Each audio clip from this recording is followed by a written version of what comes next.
Masjidil Al-Aqsa adalah salah satu masjid tertua dan paling penting dalam sejarah Islam. Terletak di kota tua Yerusalem, Masjidil Al-Aqsa memiliki signifikansi religius yang mendalam bagi umat Islam. Mari kita mulai dengan latar belakang historisnya. Yerusalem, kota yang terletak di Timur Tengah, adalah tempat suci bagi umat Islam. Masjidil Aqsa. Ia adalah salah satu dari 3 masjid tersuci setelah Masjidil Haram di Mekah dan Masjid Nabawi di Madinah. Nama Masjidil Al-Aqsa berarti masjid terjauh yang merujuk pada peristiwa Isra Miraj di mana Nabi Muhammad SAW melakukan perjalanan malam dari Masjidil Haram ke Masjidil Al-Aqsa sebelum naik ke langit. Mari kita selami sejarah Masjidil Al-Aqsa dari zaman kuno hingga era modern. Masjidil Al-Aqsa memiliki daerah yang sangat panjang dimulai dari zaman Nabi Ibrahim. Yerusalem disebut sebagai kota yang diberkati dan dalam tradisi Islam, Nabi Ibrahim dikenal sebagai bapak monoteisme yang memperkenalkan ajaran tauhid di wilayah tersebut. Yerusalem juga memiliki hubungan erat dengan Nabi Daud dan Nabi Sulaiman. Nabi Sulaiman atau Solomon adalah sosok penting dalam sejarah Yerusalem. Ia membangun kuil pertama yang dikenal sebagai Bait Suci Sulaiman pada abad ke-10 sebelum Masehi. Kuil ini dihancurkan oleh bangsa Babilonia pada tahun 586 sebelum Masehi dan penduduk Yahudi diasingkan. Namun setelah beberapa dekade kuil kedua dibangun dan menjadi pusat ibadah Yahudi hingga dihancurkan oleh Romawi pada tahun 70 Masehi. Setelah penghancuran kuil kedua, Yerusalem berada di bawah kekuasaan Romawi dan kemudian Bizantium. Selama periode ini, Yerusalem mengalami berbagai perubahan, termasuk pembangunan struktur baru dan peningkatan jumlah penduduk Kristen. Meskipun demikian, Yerusalem tetap menjadi pusat spiritual penting bagi orang-orang Yahudi. Pada tahun 638 Masehi, pasukan Muslim di bawah kepemimpinan Khalifah Umar bin Khattab menaklukkan Yerusalem. Penaklukan ini menandai awal dari era baru bagi kota suci tersebut. Umar bin Khattab memasuki Yerusalem dengan penuh kedamaian dan menghormati tempat-tempat suci yang ada.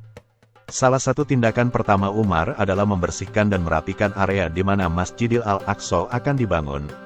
Setelah penaklukan, Khalifah Umar memerintahkan pembangunan Masjid Umar sebagai tempat ibadah Muslim pertama di Yerusalem. Masjid ini dibangun di dekat lokasi Bait Suci Sulaiman dan menjadi pusat kegiatan keagamaan bagi umat Islam di kota tersebut. Pada tahun 691 Masehi, Khalifah Abdul Malik bin Marwan memerintahkan pembangunan Kubah Sakrah atau Dome of the Rock. Kubah ini dibangun di atas batu besar yang diyakini sebagai tempat Nabi Muhammad SAW naik ke langit dalam peristiwa Isra Miraj. Kubah Syafirah adalah salah satu contoh arsitektur Islam paling awal dan tetap menjadi simbol penting bagi umat Islam hingga hari ini. Pada tahun 1099 Masehi, Perang Salib pertama berakhir dengan pendudukan Yerusalem oleh tentara salib. Selama periode ini, Masjidil Al-Aqsa diubah menjadi markas besar dan gereja oleh tentara salib. Mereka menyebutnya Dome of the Rock. Pada tahun 1187 Masehi, Komandan Muslim Salahuddin I memimpin pasukan untuk membebaskan Yerusalem dari tentara salib. Setelah pembebasan, Salahuddin memerintahkan pembersihan dan restorasi Masjid Al-Aqsa. Ia juga mengembalikan fungsi masjid sebagai tempat ibadah bagi umat Islam. Perang Salib meninggalkan bekas yang mendalam pada Yerusalem dan Masjidil Al-Aqsa. Namun upaya rekonstruksi dan rehabilitasi oleh penguasa Muslim berhasil mengembalikan kemuliaan situs ini. Masjidil Al-Aqsa kembali menjadi pusat keagamaan dan spiritual bagi umat Islam. Pada abad ke-16, Yerusalem menjadi bagian dari Kekhalifahan Utsmaniyah. Sultan Sulaiman yang Agung, salah satu penguasa Utsmaniyah yang paling terkenal, melakukan proyek renovasi besar-besaran di Yerusalem, termasuk Masjidil Al-Aqsa. Dan Sulaiman membangun kembali dinding kota Yerusalem dan memperbaiki banyak situs penting. Selama periode Utsmaniyah banyak perubahan dan renovasi dilakukan di Masjidil Al-Aqsa. Arsitektur masjid dipertahankan dan diperbaiki sesuai dengan gaya Utsmaniyah yang khas. Sultan Sulaiman dan penggantinya memastikan bahwa Masjidil Al-Aqsa tetap menjadi pusat kegiatan keagamaan dan budaya. Masjidil Al-Aqsa menjadi tempat penting bagi aktivitas keagamaan dan budaya di bawah pemerintahan Utsmaniyah. Banyak ulama cendekiawan dan peziarah datang ke Yerusalem untuk beribadah dan belajar. Kekhalifahan Utsmaniyah berperan besar dalam menjaga dan melestarikan warisan suci ini. Setelah Perang Dunia Pertama, Kekhalifahan Utsmaniyah runtuh dan Yerusalem berada di bawah mandat Inggris. Periode ini membawa banyak perubahan administratif dan politik bagi kota suci ini.